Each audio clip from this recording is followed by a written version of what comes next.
بسم اللہ الرحمن الرحیم۔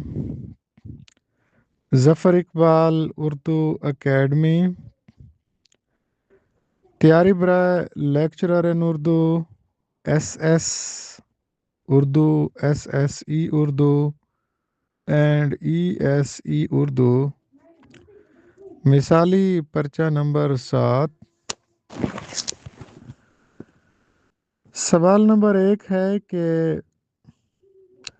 من آنم کے من دانم اس جملے کے کیا معنی ہیں اور یہ جملہ کب بولا جاتا ہے؟ تو اس کا درست جواب یہ ہے کہ من آنم کے من دانم اس فارسی جملے کا مطلب ہے کہ میں جو کچھ ہوں میں اچھی طرح جانتا ہوں، اور یہ جملہ مدح و تعریف کے جواب میں عاجزی اور انکسار کے اظہار کے لیے بولا جاتا ہے۔ یہ درست تلفظ عاجزی اور انکسار ہوتا ہے۔ اکثر لوگ اس کو عاجزی اور انکساری لکھتے پڑھتے یا بولتے ہیں، تو انکساری غلط لفظ ہے، درست لفظ ہوتا ہے عاجزی اور انکسار۔ سوال نمبر 2، من آنم ایک بڑی مشہور کتاب ہے اردو ادب میں، اس کی صنف کیا ہے؟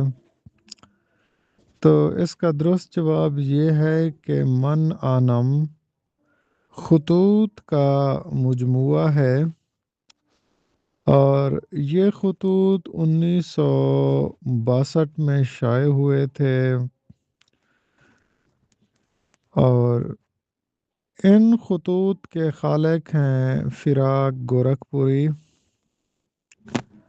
اور فراق گورکھپوری نے یہ خطوط مشہور ادبی رسالے نقوش کے مدیر محمد طفیل کو لکھے تھے۔ من آنم خطوط کا ابتدائیہ محمد طفیل نے 25 اپریل 1962 کو لکھا، اور اس کا جو پہلا خط تھا وہ 14 فروری 1953 کو الہ آباد سے لکھا گیا تھا، اور یہ فراق گورکھپوری نے لکھا تھا، اور اس کا آغاز ہوتا ہے کہ برادرم طفیل صاحب تسلیم، ایک مدت ہو گئی جب آپ کا محبت نامہ ملا تھا، میری بات توفیقی دیکھیے کہ اندازاً 4 ماہ بعد جواب لکھنے بیٹھا ہوں۔ تو اسی طرح پھر یہ خطوط آگے چلتے ہیں۔ ان خطوط کا محرک محمد طفیل تھے، اور وہ ابتدا میں ہی اس بات کا اعتراف کرتے ہیں کہ یہ خطوط مجھے لکھے نہیں گئے بلکہ میں نے لکھوائے۔ سوال نمبر 5 ہے، ایک مشہور شعر پوچھا گیا ہے، اس کے خالق کا نام بتائیے۔ عقل میں جو گھر گیا لا انتہا کیوں کر ہوا، عقل میں جو گھر گیا لا انتہا کیوں کر ہوا، جو سما میں آ گیا پھر وہ خدا کیوں کر ہوا۔ یہ مشہور شعر جو کہ تصوف کا حامل ہے، یہ اکبر الہ آبادی جن کو لسان العصر بھی کہا جاتا ہے، ان کا شعر ہے۔ یہ جو لفظ سما ہے یہ آسماں کا مخفف ہے۔ ایک لفظ ہوتا ہے ارض و سما، زمین و آسمان، اور ارض و سما۔ ارض کہتے ہیں زمین کو، اور سما کہتے ہیں آسمان کو۔ ارض و سما کا مطلب ہوگا زمین و آسمان۔ سوال نمبر 7 ہے کہ اردو معلی کس کے خطوط کا مجموعہ ہے؟ تو اس کا درست جواب یہ ہے کہ اردو معلی غالب کے خطوط کا مجموعہ ہے۔ سوال نمبر 8 ہے کہ اردو مصفح کس کے خطوط کا مجموعہ ہے؟ اردو معلی تو مرزا اسد اللہ خان غالب کے خطوط کا مجموعہ ہے، جبکہ اردو مصفح یہ بابائے اردو مولوی عبدالحق کے خطوط کا مجموعہ ہے۔ اردو میں سب سے زیادہ خطوط جن کی تعداد تقریباً 1,00,000 سے بھی زیادہ بنتی ہے وہ مولوی عبدالحق نے لکھے ہیں۔ نیکسٹ ہمارا کویسچن بھی یہی تھا کہ اردو میں سب سے زیادہ خطوط کس نے لکھے؟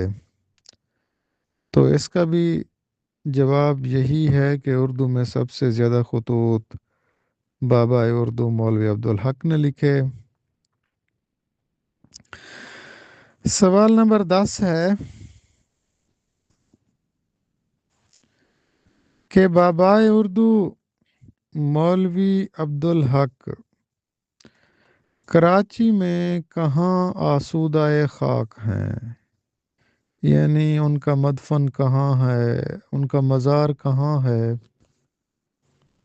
تو اس کا درست جواب یہ ہے کہ مولوی عبدالحق کراچی میں وفاقی اردو یونیورسٹی کے احاطہ میں آسودہ خاک ہیں۔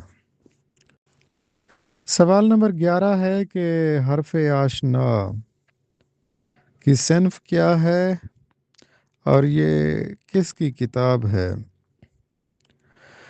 تو اس کا درست جواب یہ ہے کہ حرف آشنا صفیہ اختر جو کہ جاں نثار اختر مشہور شاعر تھے ان کی بیوی ہیں، یہ ان کے خطوط کا مجموعہ ہے۔ حرف آشنا صفیہ اختر کے خطوط کا مجموعہ ہے۔ صفیہ نے یہ خطوط اپنے شوہر جاں نثار اختر کو 1943 تا 1947 کے درمیان لکھے۔ سوال نمبر 12 ہے اتباع یا تقلید کی تعریف کریں۔ کسی متقدم کے طرز نگارش و احساس کی شعوری پیروی کرنا اتباع یا تقلید کہلاتا ہے۔ یونگ نے اجتماعی لاشعور کا ایک نظریہ پیش کیا تھا، اس کی تعریف کیجیے۔ اجتماعی شعور کا مطلب ہوتا ہے نسل در نسل محفوظ شدہ انسانی تجربات، یہ اجتماعی شعور کہلاتے ہیں۔ سوال نمبر 14 ہے اکتساب علم کرنا، اس کے کیا معنی ہیں؟ اپنی ذاتی کاوش و محنت سے کسی فن میں علم اور مہارت حاصل کرنے کو اکتساب علم کہا جاتا ہے۔ سوال نمبر 15 ہے حال ہی میں شائع ہونے والا ناول مکلی میں مرگ، اس کے مصنف کون ہیں؟ تو اس کا درست جواب یہ ہے کہ حال ہی میں شائع ہونے والا ناول مکلی میں مرگ یہ ڈاکٹر غافر شہزاد کا ناول ہے۔ یہ غافر شہزاد کا ایک شاہکار ناول ہے۔ اس ناول میں سندھ کے قدیم ترین قبرستان مکلی کے بارے میں معلومات دی گئی ہیں اور اس کے ساتھ ساتھ لاہور کراچی، جھانگ، اچ شریف اور پاک پتن شریف میں موجود صوفیہ کرام کے مزارات کی تعمیرات اور ان کے ڈیزائن کی، اور اس کے ساتھ ساتھ صوفیاء کے جو 4 سلاسل ہیں، 4 سلسلے ہیں، ان کے متعلق بھی انتہائی زبردست اور خوبصورت انداز میں معلومات بیان کی گئی ہیں۔ اور ان مزارات میں دفن بزرگوں کے بارے میں حقیقت کم اور من گھڑت واقعات لوگوں کے عقائد کا حصہ بنے ہوئے ہیں، ان پر بھی نہایت دلچسپ بات کی گئی ہے۔ اسی طرح مکلی میں مرگ ناول میں مزارات سے منسلک کرپشن کے بھی حیرت انگیز انکشافات کیے گئے ہیں، اور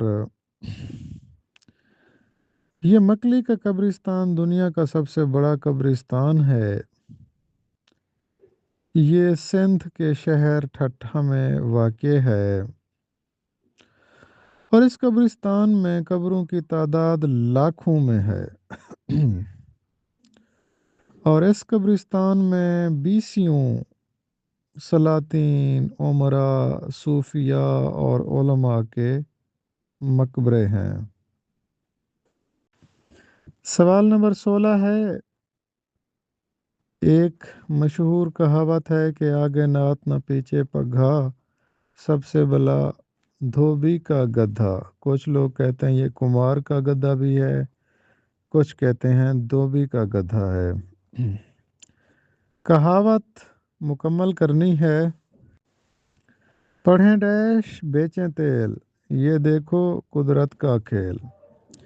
تو یہ فارسی کے متعلق کہا گیا تھا کہ پڑھیں فارسی بیچیں تیل، یہ دیکھو قدرت کا کھیل۔ سوال نمبر 18 ہے کہ اڑن گھائی بتانا یا اڑن گھائی کسے کہتے ہیں؟ جواری کا دھوکہ دینے کے لیے انگلیوں کی گھائی میں کوڑی کو دبا کر چھوڑنے کا عمل، یعنی مکر و فریب کے عمل کو اڑن گھائی کہا جاتا ہے۔ ایک لفظ ہوتا ہے ہاتھ پیلے کرنا اور دوسرا لفظ ہوتا ہے ہاتھ لال کرنا۔ ان دونوں کے معنی میں بہت زیادہ فرق ہے۔ ہاتھ پیلے کرنا کا مطلب ہوتا ہے کسی لڑکی کی سادگی سے شادی کرنا، اور ہاتھ لال کرنا کا مطلب ہوتا ہے کسی کے قتل کا الزام لینا۔ سوال نمبر 21 ہے، بینی نارائن جہاں کا تعلق کس کالج سے تھا؟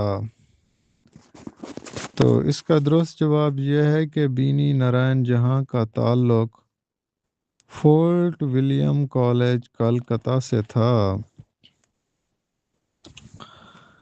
سوال نمبر 22 ہے، چار گلشن ایک بڑی مشہور کتاب ہے، اس کے مصنف کا نام بتائیے۔ تو چار گلشن یہ بینی نارائن جہاں کی تبازات داستان ہے، اور اس داستان کا موضوع چاہے کیواں اور فرخندہ کی عشقیہ کہانی ہے۔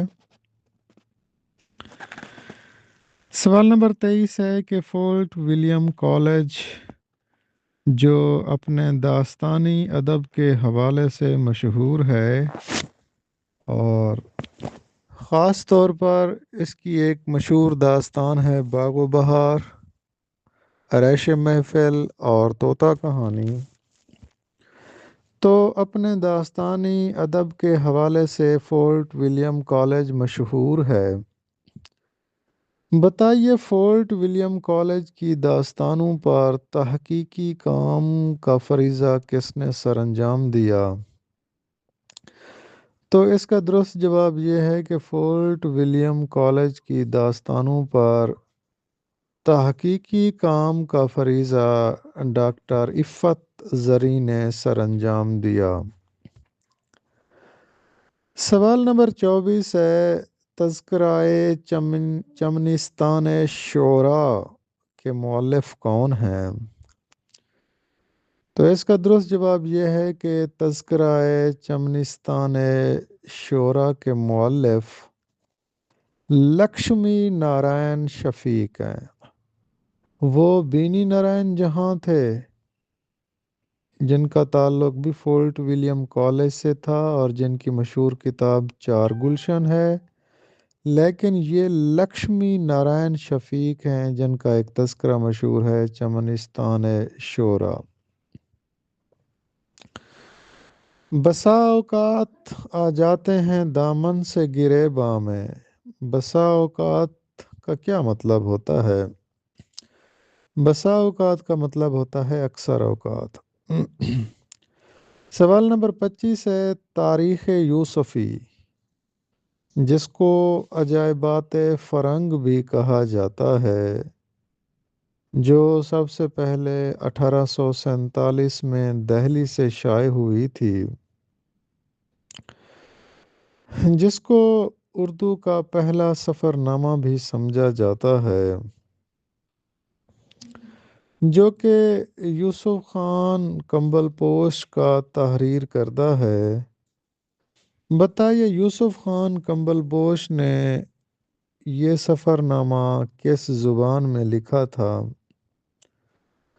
تو اس کا درست جواب یہ ہے کہ تاریخ یوسفی المعروف عجائبات فرنگ یہ سب سے پہلے فارسی زبان میں لکھا گیا تھا، پھر بعد میں اس کا اردو ترجمہ کیا گیا۔ سوال نمبر 26 ہے، یاسر ممتاز کا ایک شعر ہے کہ لفظ تاثیر سے بنتے ہیں تلفظ سے نہیں، اہل دل آج بھی ہیں اہل زباں سے آگے۔ سوال نمبر 27 ہے، ماہنامہ فکر نو کس شہر سے نکلتا ہے؟ تو اس کا درست جواب یہ ہے کہ ماہنامہ فکر نو علی گڑھ سے نکلتا ہے۔ سوال نمبر 28 ہے، اقبال نے اسلامی ترکش کا آخری تیر کسے کہا؟ اقبال نے اسلامی ترکش کا آخری تیر مغل شہنشاہ اورنگزیب عالمگیر کو کہا۔ سوال نمبر 29 ہے کہ وہ کون سے شاعر تھے جو ہمیشہ مشاعرے میں موٹا ڈنڈا اور تلوار لے کر جاتے تھے؟ وہ خواجہ حیدر علی آتش تھے۔ سوال نمبر 30 ہے، اقبال نے اپنی کتاب جاوید نامہ کو کیا نام دیا؟ اقبال نے اپنی کتاب جاوید نامہ کو ڈیوائن کامیڈی کا نام دیا۔ سوال نمبر 31 ہے، اقبال نے افغانستان کے کس بادشاہ کی اقتداء میں نماز ادا کی تھی؟ تو اس کا درست جواب یہ ہے کہ اقبال نے شاہ افغانستان امیر امان اللہ کی اقتداء میں نماز ادا کی تھی۔ سوال نمبر 32 ہے، جدید ترین ناولز دائرہ، ناتمام، بھید اور سمندر کے خالق کون ہیں؟ تو اس کا درست جواب یہ ہے کہ جدید ترین ناولز دائرہ، ناتمام، بھید اور سمندر کے خالق ہیں محمد عاصم بٹ۔ سوال نمبر 33 ہے، استعارہ کے لغوی معنی کیا ہیں؟ استعارہ کا لغوی معنی ہے ادھار لینا۔ سوال نمبر 34 ہے، مقدر کسے کہتے ہیں؟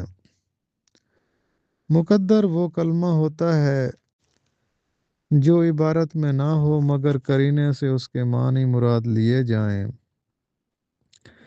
سوال نمبر 35 ہے، محبوب کی بے وفائی اور عشق کی برائی کے متعلق اشعار کو واسوخت کہا جاتا ہے۔